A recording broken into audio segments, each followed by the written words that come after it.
No vídeo de hoje vamos ver aí tudo que a mídia está falando dessa vitória do time do Vasco por 3-1 em São Paulo, dentro da casa do São Paulo, no Morumbi, com gol, com direito a gol do Ryan, Nuno Moura e Pablo Verratti, dessa vez também com o pé, tá? Ficou interessado, quer saber as últimas informações do Vascão?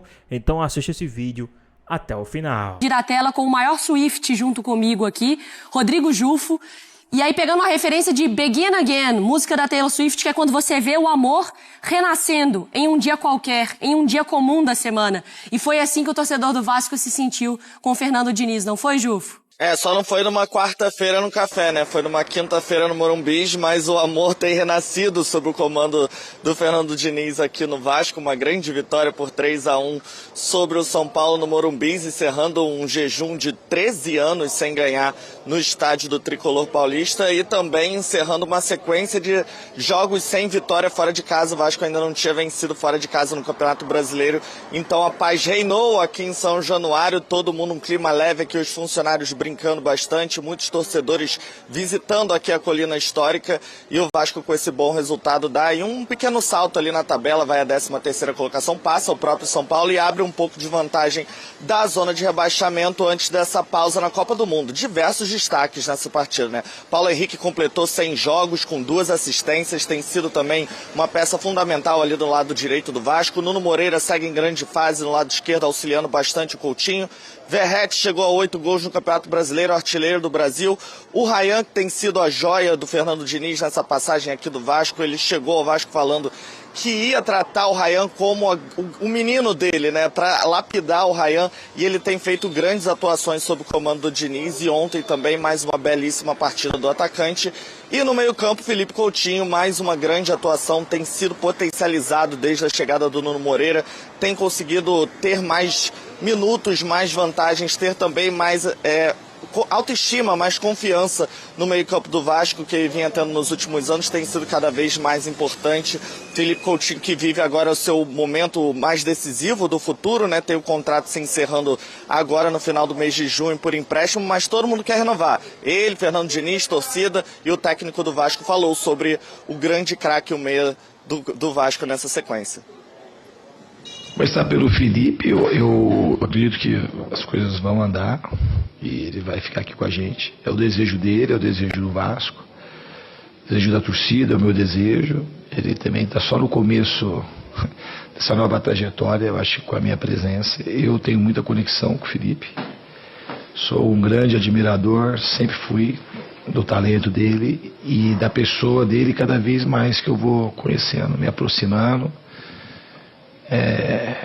Um jogador do talento dele tem a humildade que se equipara ao talento. Então, acho que ele tem muita coisa para oferecer ainda para a torcida do Vasco e futebol brasileiro.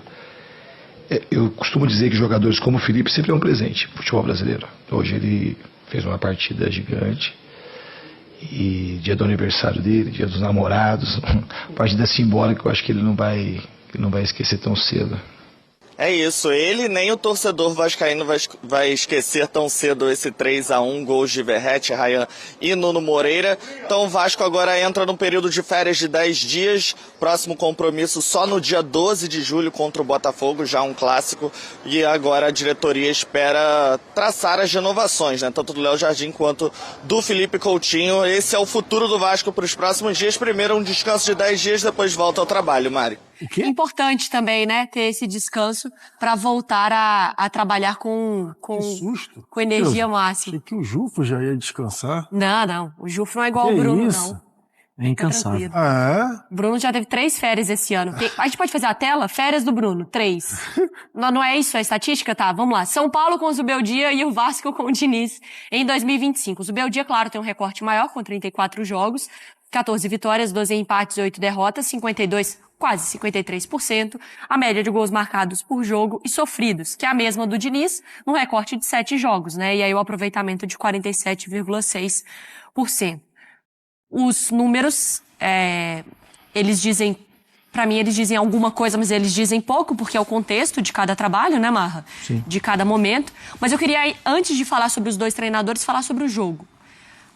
Por que o Vasco conseguiu sair com esse 3-1 do Morumbi? Onde foi construída essa vitória do Vasco de forma tão contundente?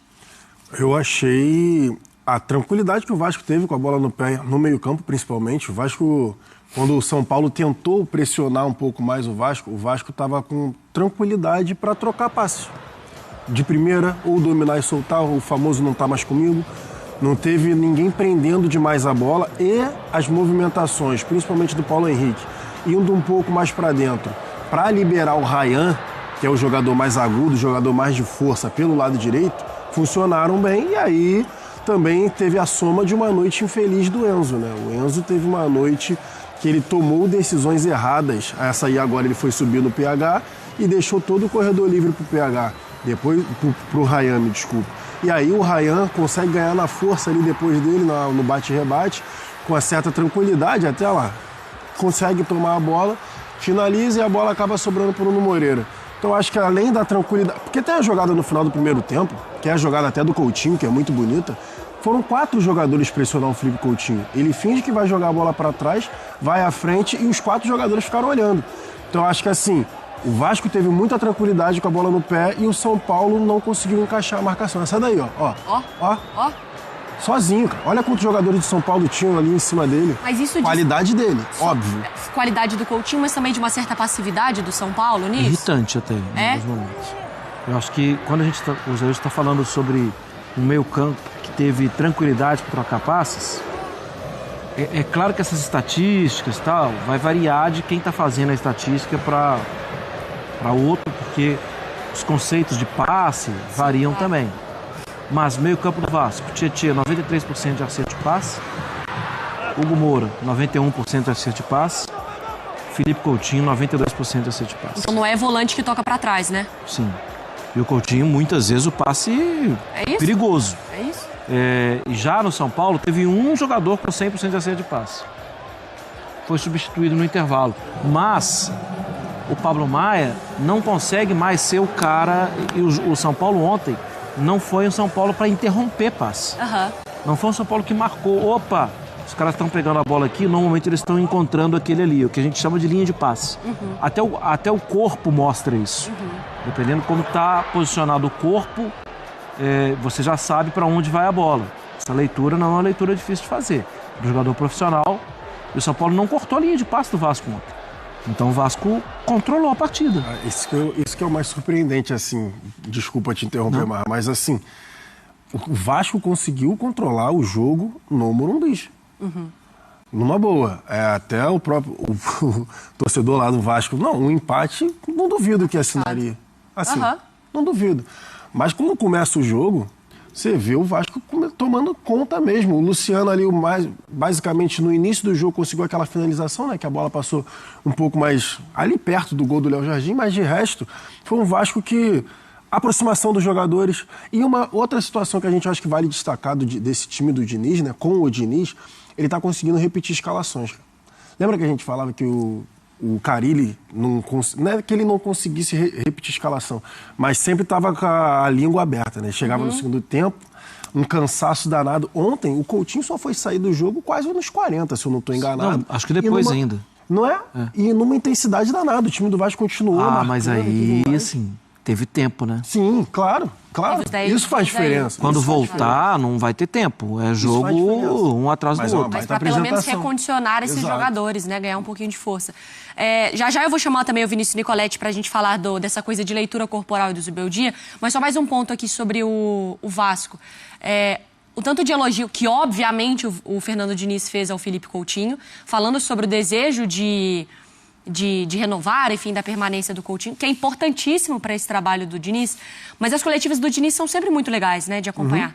E ontem tomei café da manhã, na verdade, hoje, ouvindo o Fernando Diniz, né, Café com Deus Pai. E aí o Fernando Diniz falando sobre, assim, não adianta só quando ganha, Marra, falar que o trabalho está aparecendo. O trabalho já estava aparecendo, mas quando você ganha, fica muito mais fácil de você fazer o elogio, de você fazer a avaliação.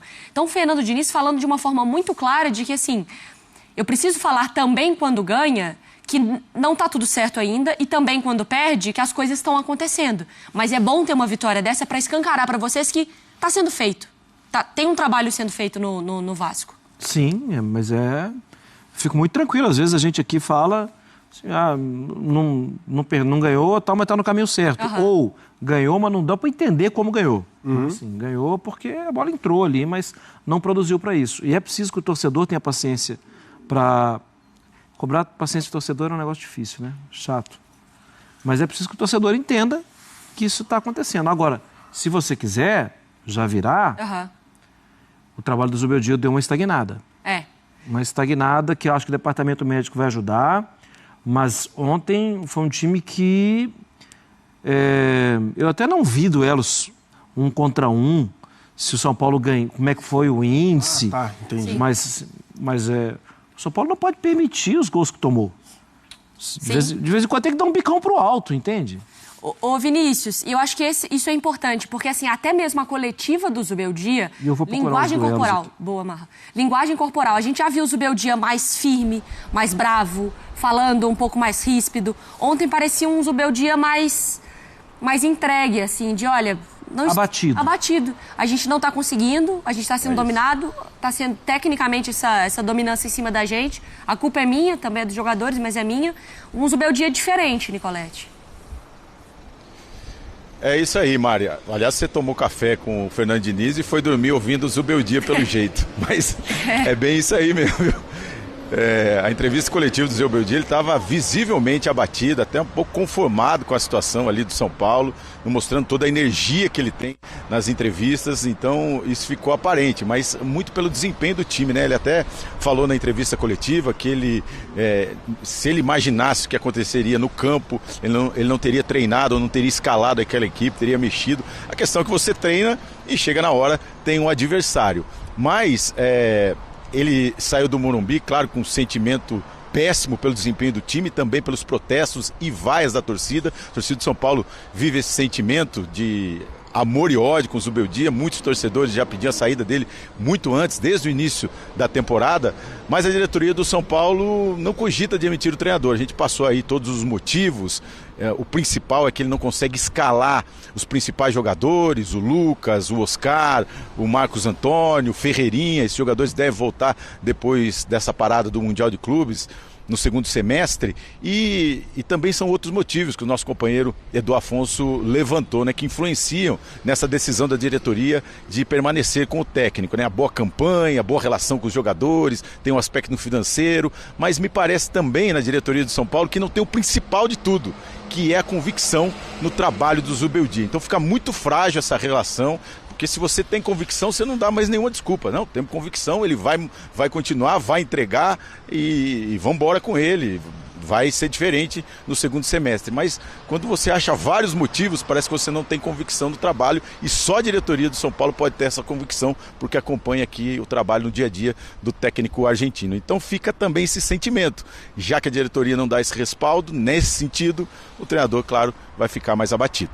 A gente tem um minutinho para fechar esse papo, Jailson, mas quando ele foi questionado sobre seguir ou não no trabalho, ele também não respondeu de forma abrupta, né? Ele só falou, cara, a gente tem que trabalhar e tem que responder.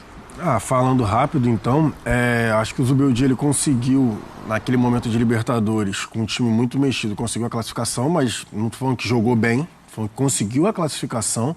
E ontem, o que me incomodou muito, assim como eu imagino como o torcedor deve ter ficado incomodado, é que o São Paulo não conseguiu tomar as rédeas da partida em momento algum, e na ideia do Zubeldia, ele colocar o Luca e o Lucas Ferreira abertos, a intenção era que esses jogadores conseguissem atacar as costas do Paulo Henrique e do Piton, ou que conseguissem um X1 ali para, enfim, municiar com o Luciano e o André Silva. Isso não aconteceu em momento algum do jogo.